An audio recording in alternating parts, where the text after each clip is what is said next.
nos museus aqui de Belo Horizonte. E com a chegada do recesso escolar agora de julho, crianças e adolescentes acabam passando mais tempo em casa. Isso aumenta, obviamente, a atenção necessária com riscos domésticos, principalmente relacionados à rede elétrica.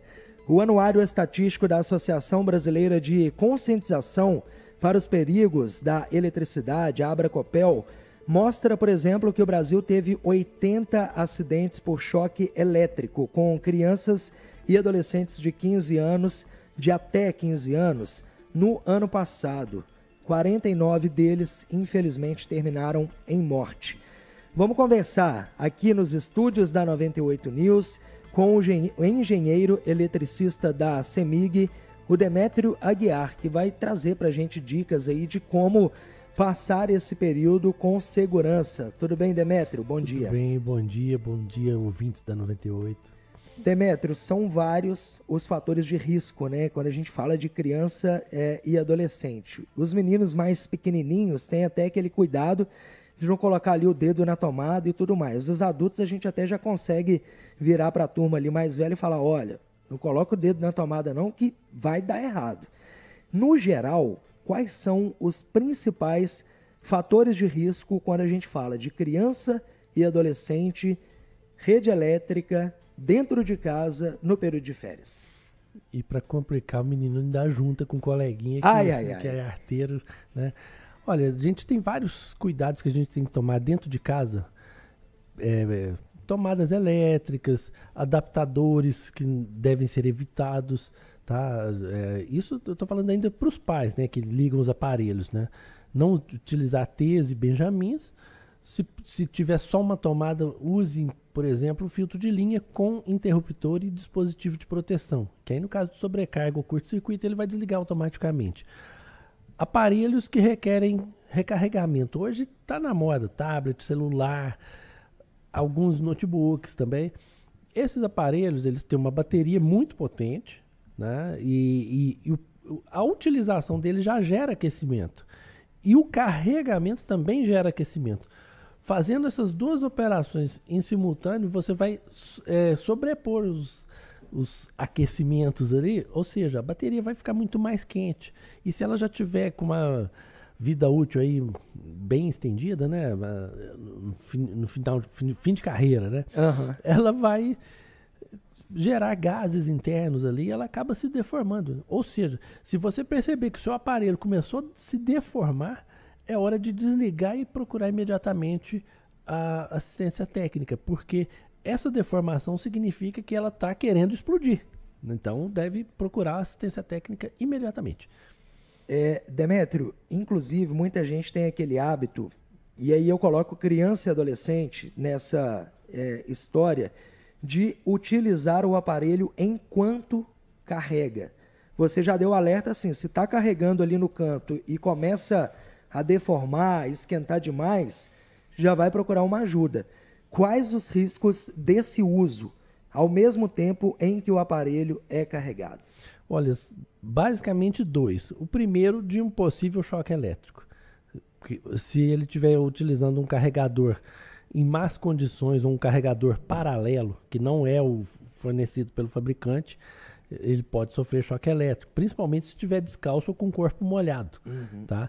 E o outro risco é até de explosão ou de incêndio, porque aquele aparelho ele vai acumular calor. Então ele pode apresentar falha e pode explodir.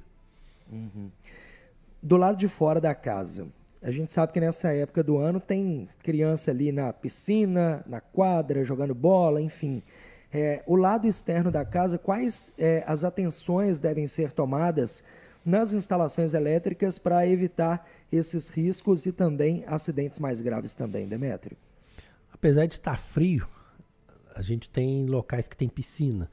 Não se deve colocar nenhum aparelho elétrico ou eletrônico próximo de piscina. E jamais utilizar esses aparelhos ou manusear esses aparelhos com o corpo molhado. Junto com isso, evitar extensões. Se precisar utilizar uma extensão, ela tem que estar toda esticada.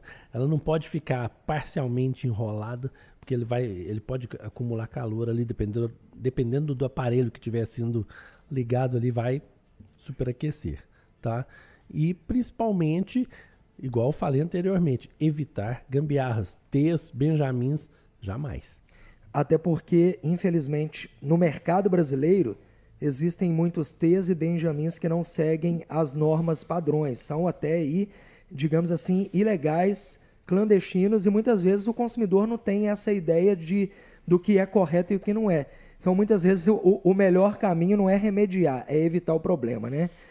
Agora, falando até sobre outro assunto, um cuidado com a rede elétrica, principalmente externa, mas eu não posso deixar de perguntar.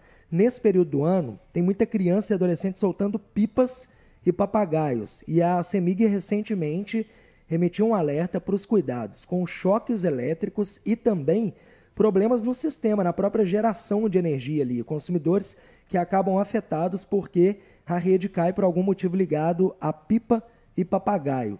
Qual a orientação da CEMIG nesta época do ano para criança e adolescente e para você que é pai e mãe, que muitas vezes leva essa criança para soltar pipa e papagaio? Orientação no sentido de ser uma prática segura e também, do outro lado, para evitar problemas na rede elétrica. Olha, basicamente duas orientações.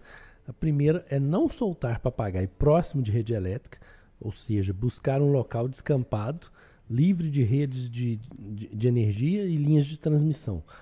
E a segunda, jamais utilizar linha cortante, tá? E eu digo que teria uma terceira também, utilizar materiais biodegradáveis. O que acontece? O papagaio, ele vai se enroscar na rede elétrica. Isso é praticamente inevitável, tá? E uma vez enroscado na rede elétrica, ele vai ficar preso ali. A tentativa de retirada normalmente ocasiona um acidente, tá?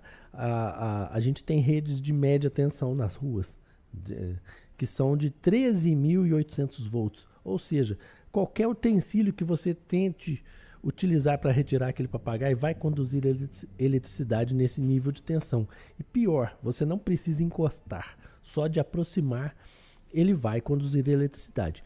A linha cortante, que são vários tipos, tanto aquela feita pelo menino, que a gente chama de cerol, ou as industrializadas, da indústria clandestina, popularmente chamadas aí linha chilena, tem outros nomes aí.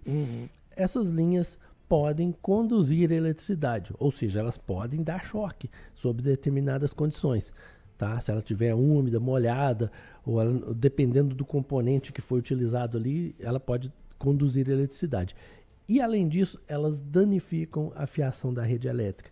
A gente tem casos aí, inclusive assim, fios cortados, fios isolantes, com isolamento danificado, de rede isolada, e até cabo para raio de linha de transmissão, que é um cabo de aço. Nossa. A gente já teve quatro situações aqui na região metropolitana que a gente teve que fazer a substituição de cabos de para-raio, que são cabos de aço que foram cortados por linha de papagaio. Nessa situação, Demétrio, quem encontra aí, por exemplo, uma rede que está ali prejudicada pelo papagaio, enfim, um fio que acabou solto ali, qual a recomendação para a pessoa se manter segura?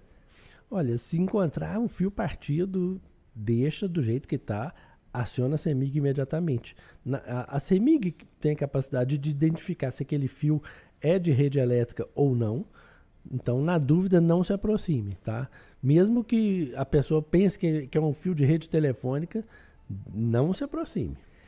Demétrio Aguiar, engenheiro eletricista da CEMIG, conversando com a gente aqui na 98 News sobre esses alertas para você nesse período de férias escolares de julho. Pai e mãe, cuidem das suas crianças e adolescentes, cuidando da sua rede elétrica também. Valeu, Demétrio, muito obrigado pelas orientações e até uma próxima aqui na 98. Ok, muito obrigado, bom dia a todos e boas férias para a meninada toda aí.